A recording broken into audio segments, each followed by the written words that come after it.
menuju Trans Simpang Permata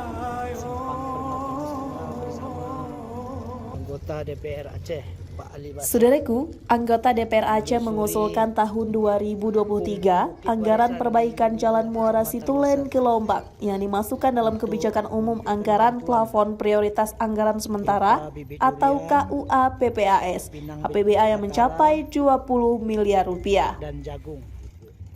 Usulan itu disampaikan anggota DPR Aceh Dapil 8 Haji Ali Basra SPD MM, Yahdi Hasan, Rijaluddin dan dewan lainnya serta kesepakatan dengan Kadis PUPR Aceh Mawardi.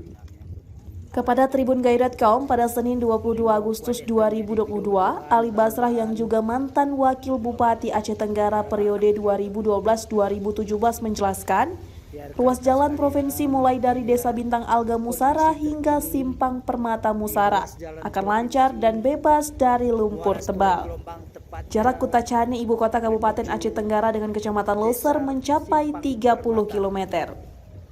Namun, karena kondisi jalan yang banyak rusak, waktu tempuh diperkirakan sampai 4 jam khususnya di musim penghujan, jalan tersebut menjadi urat nadi perekonomian bagi warga yang mendiami 23 desa di kecamatan yang luas totalnya 25.000 hektar.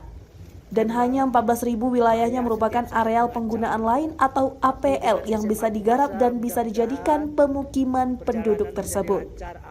Sementara itu, Ahyar Ubaidi, penghulu Kute Permata Musara, ikut bertemu dengan anggota Komisi 4 DPR Aceh, Ali Basrah, Kadis Tenaga Kerja dan Mobilitas Penduduk Aceh, Akmil Husin, anggota DPRK Aceh Tenggara Dapil 4, Hasanusi Sekedang.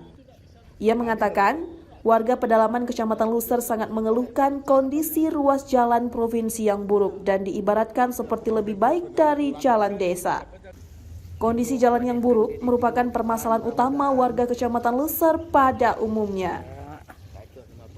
Agar warga terlepas dari keterisoliran akibat buruknya kondisi jalan yang telah berlangsung selama berpuluh tahun.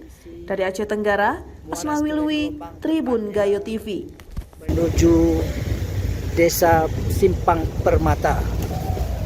Ya, di ujung kita lihat jalan